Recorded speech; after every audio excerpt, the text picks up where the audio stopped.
Bonjour à tous et bienvenue dans Cult & Click. Je suis avec l'ami Ker qui est aujourd'hui à distance. Bonjour mon cher Ker, comment c'est Tokyo? C'est magnifique. Vraiment, l'Argentine, c'est un magnifique pays. J'espère que vous allez bien. On est là aujourd'hui pour vous parler de Dune. C'est la critique avec, sans spoil, puis avec spoil, du film de Denis Villeneuve. On avait hyper méga hâte de vous en parler. Et mieux vaut tard que jamais. Et on est chaud parce que Dune, on a plein de choses à dire. On a déjà eu des débats enflammés tous les deux au téléphone. Maintenant, on va en parler avec vous. Un petit récap de Dune, c'est quoi? C'est l'adaptation, bien évidemment, du livre de Frank Herbert. En tout cas, la première partie du livre de Frank Herbert, réalisée par Denis Villeneuve, à qui on doit Prisoner, Sicario, Arrival, enfin, Premier Contact, Blade Runner 2049. Il n'avait pas fait les 2048 premiers, mais il avait fait le 2049e.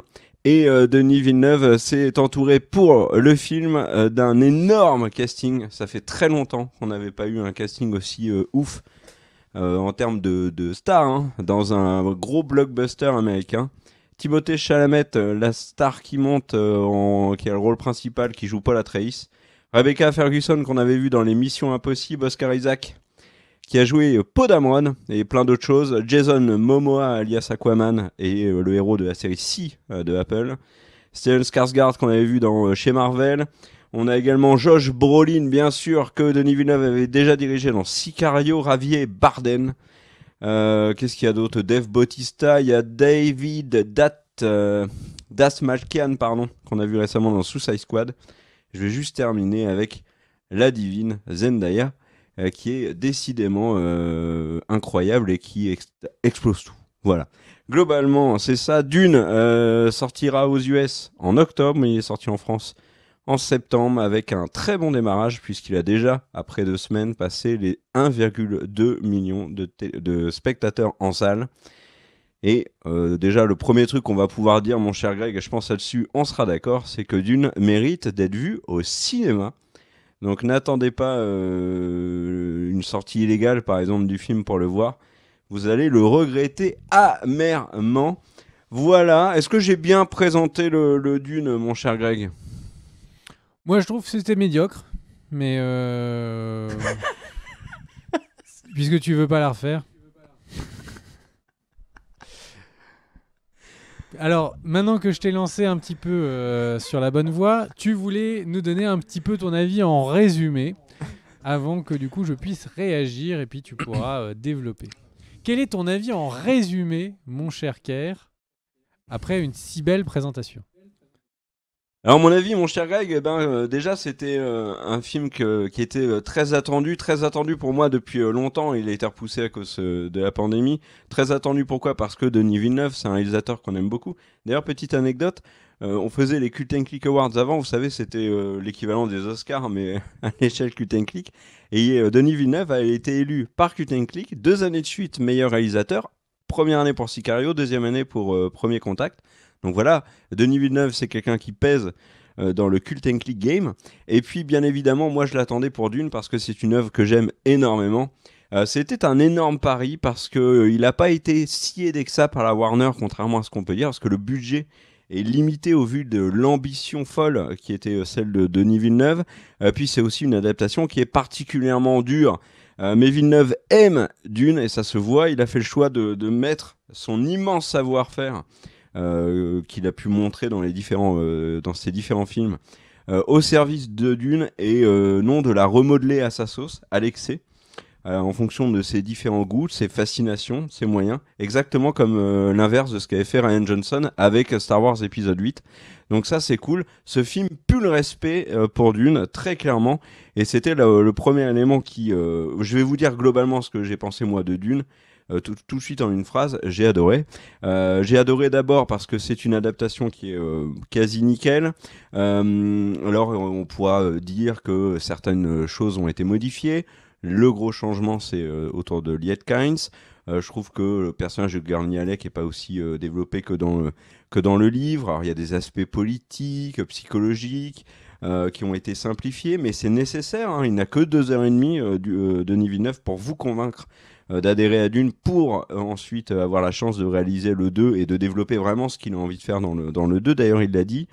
Ce qui m'a beaucoup marqué, moi, au niveau adaptation, c'est que Villeneuve fait des références à plein de choses qui sont dans le livre.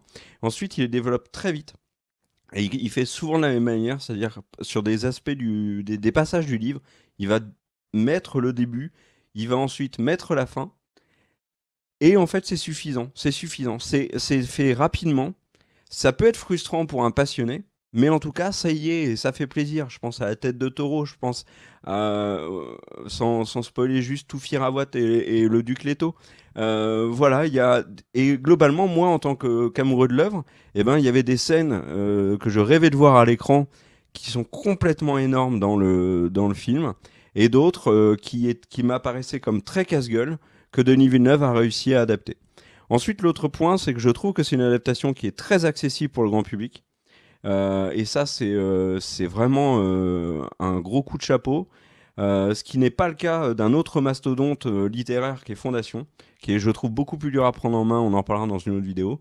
Et aussi, c'est une adaptation qui est réussie, contrairement à, je suis désolé, mais The Witcher de Netflix, qui s'est planté malgré le format série, qui se prêtait beaucoup plus finalement à l'adaptation d'une œuvre.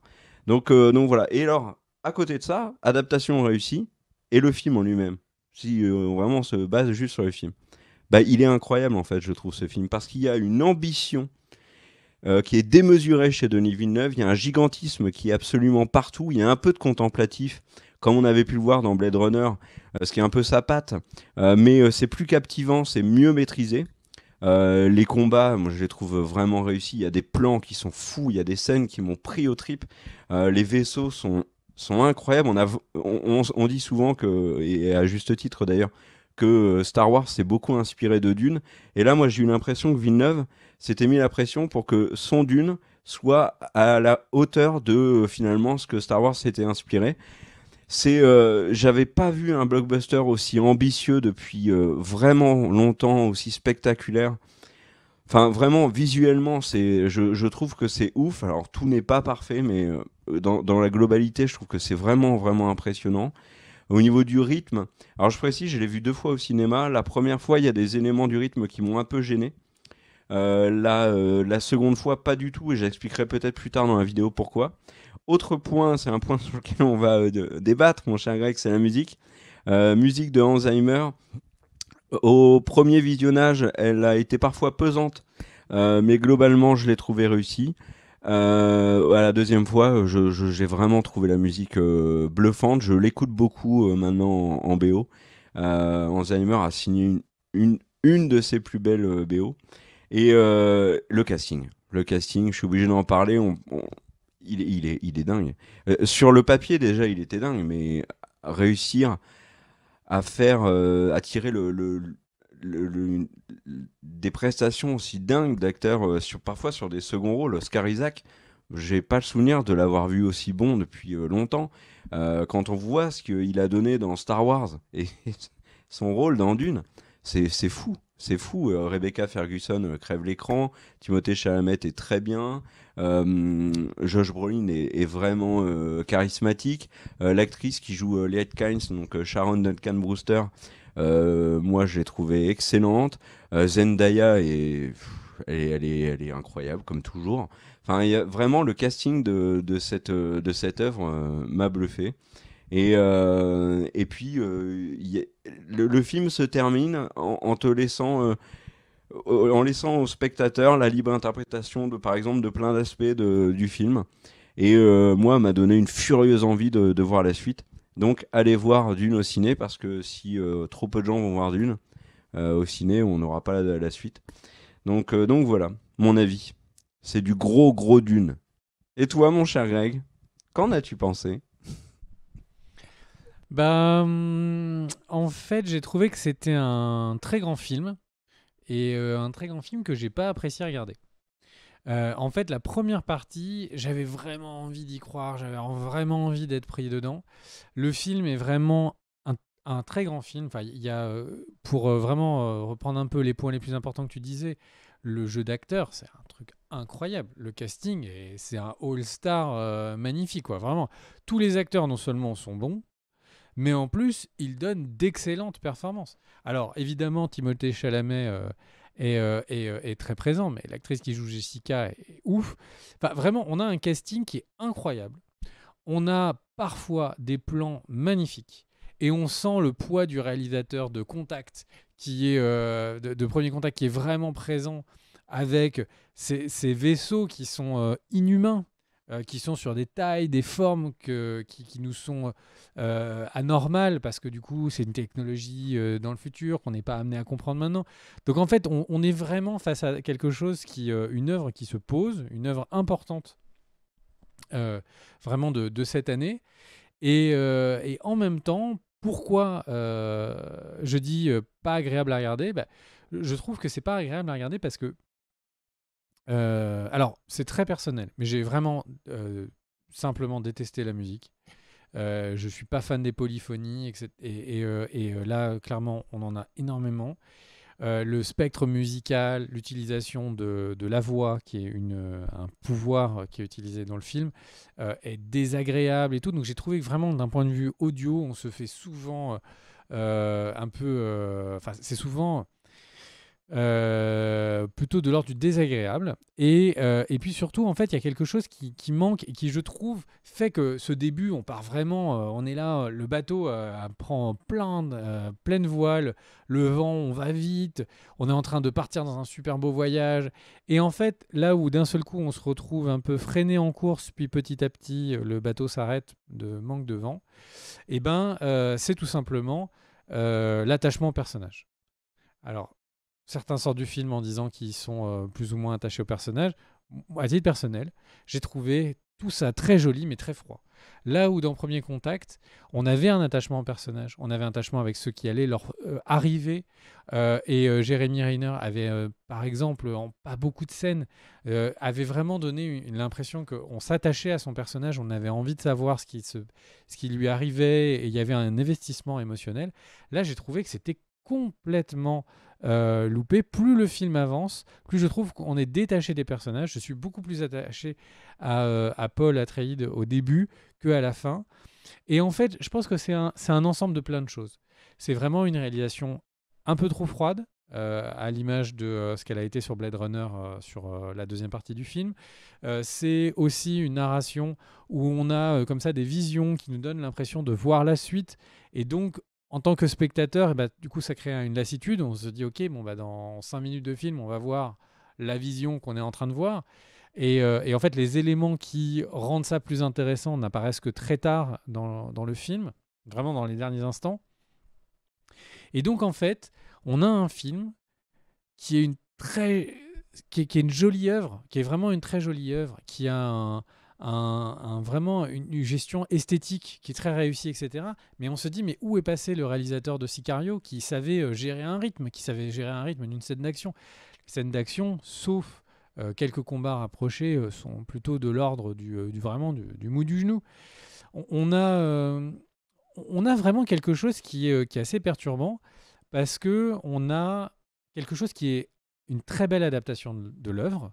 Vraiment, enfin, je suis dans le livre et je me suis pas senti trahi à aucun moment par le film. Quand il y avait des raccourcis, je comprenais pourquoi.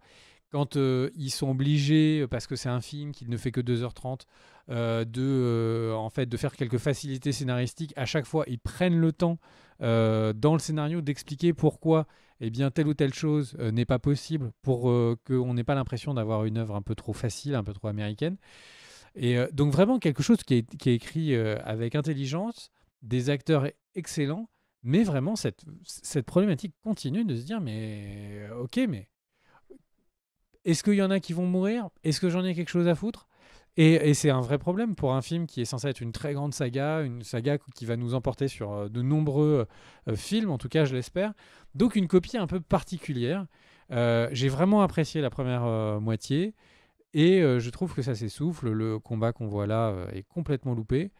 Enfin bref, un film qui j'espère est le superbe brouillon pour une très très belle suite. En plus, il a dû réaliser son film avec Denis Villeneuve avec un budget beaucoup plus restreint que le film le méritait.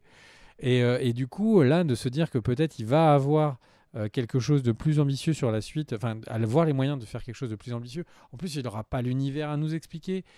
Ça, vraiment, ça augure du très très bon.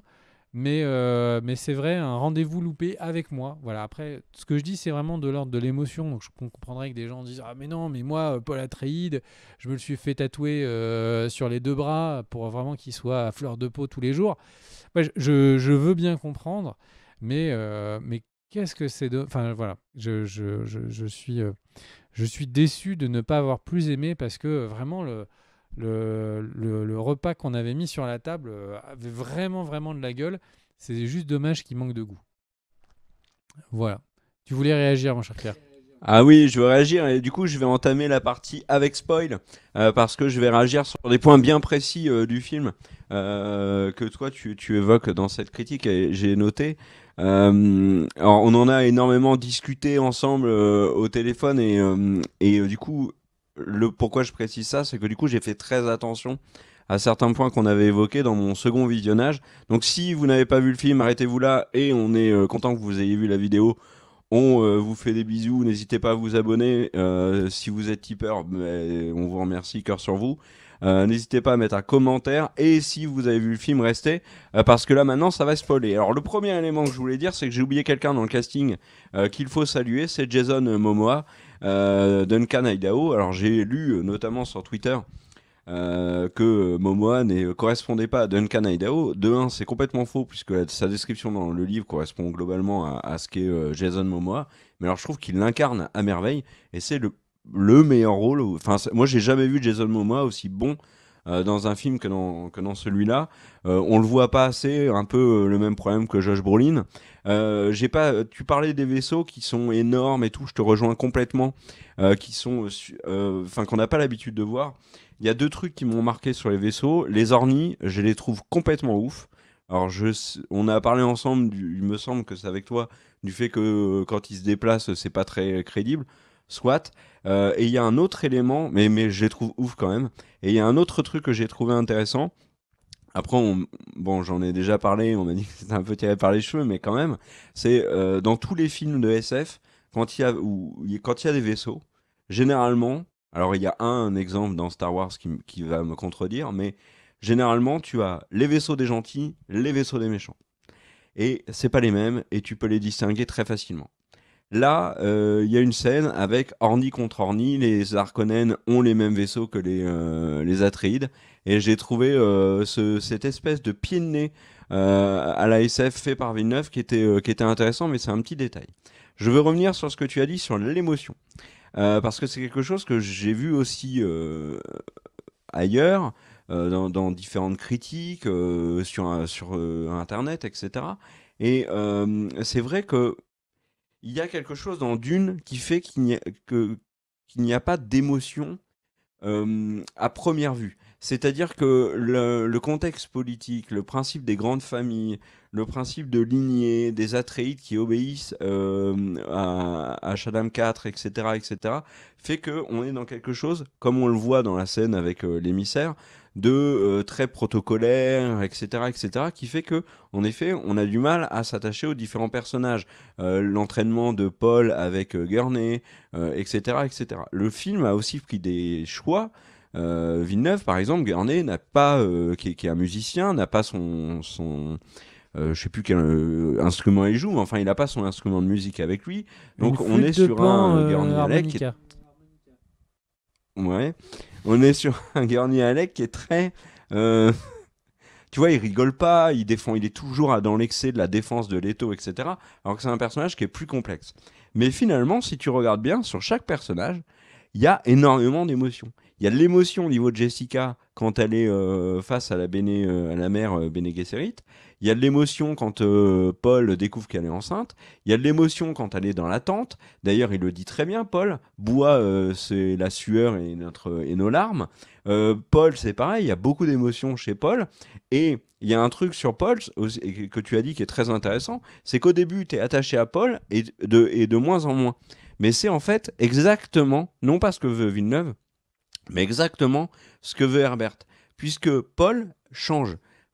Tu as Paul Atreides au début du film et tu as autre chose à la fin du film. et ça évoluera. Donc, c'est normal que l'émotion, l'attachement que tu as pour Paul devient de plus en plus délicat, complexe. Par contre, tu vois, par exemple, je trouve qu'il y a Oscar Isaac.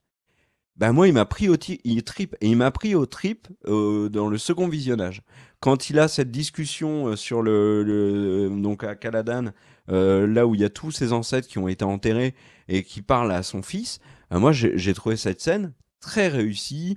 Je trouve qu'il y a l'émotion aussi dans Duncan. Et alors du coup là, je rebondis. Bon, je rebondis sur la scène que tu dis loupée, sur l'action. J'ai vraiment fait attention et c'est vrai que sur le premier visionnage, il n'y avait pas énormément de scènes d'action qui m'avaient bluffé. Sur le second visionnage, je dois reconnaître que l'attaque des Harkonnen sur la base Atreide et notamment sur les vaisseaux, elle envoie quand même plutôt pas mal. Il y a beaucoup de films qui aimeraient en faire autant. Il y a notamment un plan où il y a, tu sais, une bombe qui tombe entre deux vaisseaux et il y a le bouclier qui repousse les bombes, mais au final tout explose quand même, c'est hyper stylé. Et la scène culte de Dune, donc de Duncan Idaho qui tue 14 Sardaukar pour protéger Paul, c'est vrai qu'au premier visionnage, elle m'avait vachement déçu. Au second visionnage, je l'ai regardé attentivement et je trouve quand même que Duncan fait des trucs super stylés. Alors, on n'insiste pas assez sur le fait que les Sardaukar sont complètement pétés et que tuer un Sardaukar, c'est déjà un exploit. Alors en buter 14 comme ça, c'est ouf. Ils insistent pas assez sur le fait également que Gurney Halleck et Duncan Idaho sont des combattants absolument incroyables qui fait que les Atreides font peur à l'Empire tout entier. Mais voilà, sur l'action, moi j'ai trouvé que ça y était quand même. Donc voilà, sur ces points-là. Après, je peux comprendre que la musique t'ait saoulé. C'est vrai qu'elle est pas facile à aimer, je trouve, cette musique. La voix, moi, m'a pas dérangé, mais c'était difficile, la voix, de la rendre. Ouais, après, tu vois, il y a des trucs où je suis pas, où je vais reconnaître qu'il y a des failles. Par exemple, tu vois, à la fin, je trouve qu'elle traîne en longueur, que elle est un peu too much avec la dernière phrase de Zendaya, le plan sur le verre, justement, bon, enfin, c'est pas ce plan-là sur le verre qui m'a dérangé, c'est plutôt le fait qu'on le voit monter le verre, qu'on voit un Fremen monter le verre. Mais tu vois, par exemple, et je voulais aussi revenir sur ce que j'avais dit après le premier visionnage sur ben, il y a un manque de rythme et j'ai trouvé la deuxième partie un peu plus longue et parfois un peu chiante. En fait, j'avais dit pourquoi, et en fait, ça s'est vérifié, c'est qu'en fait, je voulais à tout prix savoir et j'étais impatient de savoir comment ça se terminait. Ce qui fait que j'étais vraiment dans l'excitation de savoir comment le film se concluait. Et j'ai pas pleinement apprécié des scènes qui sont pourtant majeures avec les Fremen, et notamment tout ce qui est culture des Fremen, qui commence à être introduit dans la première partie. Au deuxième visionnage, j'ai trouvé que la deuxième partie passait vraiment crème. Donc le film, 2h30, voilà. Et moi, j'espère vraiment que Denis Villeneuve va un jour dire sur Twitter, «Eh les mecs, au fait, j'ai oublié de vous dire, il y a une version longue comme Le Seigneur des Anneaux. Les 2h30, là, c'est 3h30 maintenant. J'espère qu'il y aura une version longue de cette partie 1. Voilà. Tu veux rajouter d'autres choses dans la partie spoil, notamment des trucs un peu plus précis? Bah, en fait, si on fait un petit peu de spoil, très concrètement, quand je parlais d'ennui sur la deuxième partie, en fait, dans le livre, le narrateur est souvent pas forcément omniscient, mais il connaît souvent l'avenir. Et on a même parfois des moments qui sont des petits extraits de chroniques écrites dans le futur de ce qui se passe aujourd'hui. Donc ça fait que le spectateur, en tout cas le lecteur, a cette impression d'avoir ces prémonitions, savoir ce qui va se passer, et que la question c'est comment on va y arriver, quels vont être les choix. Et en fait, dans le film, pour essayer de recréer cette même impression, cette même immersion et même relation entre du coup le spectateur et l'œuvre, en fait, il y a ce rapport des visions de Paul qui sont un peu moins présentes, voire très peu présentes, au même moment où dans le film, il a des visions au début. Après, évidemment, sur la deuxième partie, il en a comme il en a dans le livre. Et en fait, le truc, c'est que je trouve que c'est juste moins bien amené. On a vraiment l'impression qu'il a une vision spécifique, précise de l'avenir. Et c'est qu'à la fin qu'on comprend que non. Il calcule en fait des possibilités et il peut décider que ce soit pas le cas. Et là où en fait le livre est très clair sur le fait que c'est un calcul de possibilités et à la fois un travail de Paul Atreides qui est un mentat, donc c'est-à-dire un ordinateur humain, et en même temps il a le contrôle sur ses pensées qu'a les Bene Gesserit. Là où on a l'impression dans le film que c'est vraiment des visions divines, qu'il y a quelqu'un ou quelque chose qui est en train d'essayer de le guider, on entend cette voix. Et, euh, et je trouve que ce changement de tonalité, même s'il n'est pas énorme, en fait, j'ai trouvé quand même beaucoup moins bien géré que dans le livre. Et vraiment, on est comme ça, on est dans l'expectative. On se dit, ok, il va rencontrer tel personnage, bon, il va arriver ça. Et en fait, comme pendant longtemps, le film applique en fait la vision et pour mieux nous surprendre à la fin. Mais du coup, en fait, ça fait un grand moment, un grand temps où, en fait, où on s'ennuie. Et à ça, ajouter des séquences qui sont trop longues. La séquence où ils sont dans le vaisseau, quand Paul et Jessica sont dans le vaisseau qui est pris par le vent, je trouvais que cette scène, elle aurait été divisée par deux, c'était pas grave. En fait, le truc, c'est que pour réagir par rapport à cette question de version longue de Kerr, en fait, si c'est une version longue qui nous apporte des rapports humains, si c'est avoir des moments qui ont été coupés dans les livres, comme par exemple Awat qui pense que Jessica est la coupable, est la personne qui a trahi les Atreides. Si en fait on a de l'humain en plus, moi je serais très content. Si on a 20 secondes de plus de cette scène de tempête du désert, j'ai envie de dire, je m'en fous complètement. Le truc, c'est que c'est vraiment le film est aussi beau que froid. Et effectivement, s'il y avait une autre version qui arrivait et qui replaçait les relations humaines vraiment un point important et avec des vraies scènes poignantes, je serais très très content. Je trouve que on voit le personnage qui peut-être a l'air d'être le plus humain, c'est Duncan, pas Duncan Idaho, c'est Gurney Halleck. Et en fait, le truc, c'est que c'est parce que c'est un personnage qui essaye un coup de faire rire, un coup qui est froid en disant non, mais le combat, c'est pas quand on a le cœur pour ça. C'est un personnage qui est vivant. Il a l'air vivant. Les autres, Leto, il a l'air d'être complètement sous le poids de ses responsabilités. Et il a une Mais c'est le scène cas. où il est père et où ça marche très bien. Mais on a des acteurs qui vraiment répondent à une direction d'acteur excellente. Mais leur approche, est-ce qu'elle accroche, est-ce qu'elle donne du sentiment à tout ça, est-ce qu'elle nous donne envie vraiment de regarder une succession de films sur eux? C'est très très très très très personnel ce que je suis en train de dire. Mais avec moi, ça n'a pas marché. Et du coup, comme ça n'a pas marché, ça crée de l'ennui, puisque en plus, le film est en permanence en train de nous dire ah mais attends, dans ces 15 minutes, il va se passer tel truc. Et donc, bah, il va avoir tous les retours du public, Denis Villeneuve. Et c'est vraiment un grand réalisateur, hein. Donc, je pense et j'espère qu'on va avoir quelque chose de beaucoup mieux sur le 2.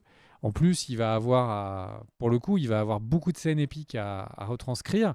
Et donc, en plus, la scène la plus épique où il y a Paul qui combat les Sardaukar dans le sable avec tous les Fremen, etc., qui était dans la bande-annonce.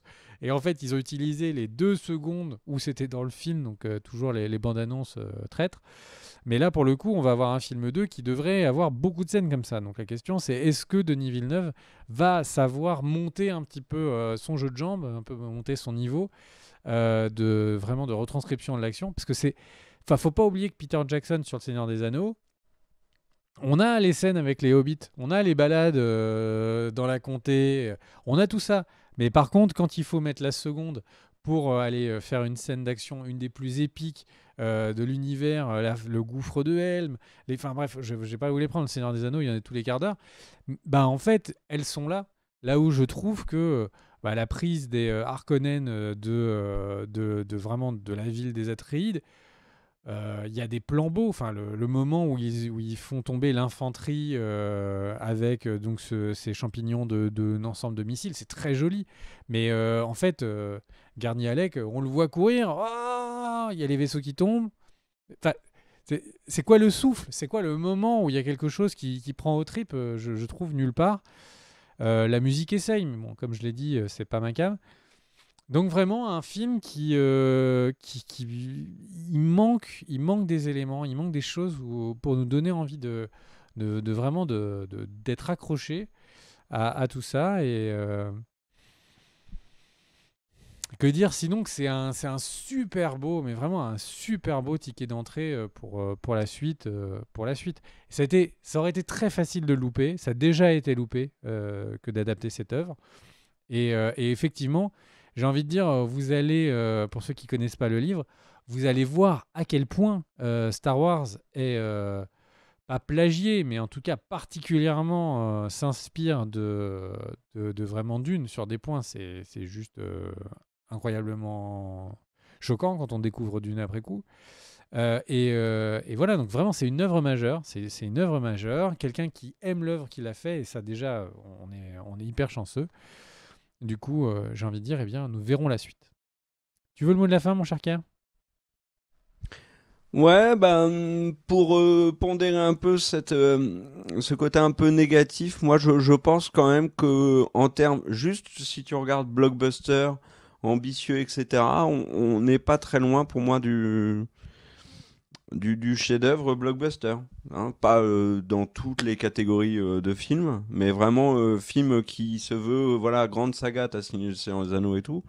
Ça faisait quand même longtemps que j'avais pas vu un film aussi ambitieux, qui nous prend pas pour des cons, qui tombe pas dans la facilité, comme tu l'as dit d'ailleurs très bien, qui utilise ses acteurs pour autre chose que t'as vu. On a un nom connu dans le film et on le met à l'écran. Enfin, vraiment, tu vois, je fais un parallèle juste. Oscar Isaac, Poe Dameron, Duc Leto. Voilà.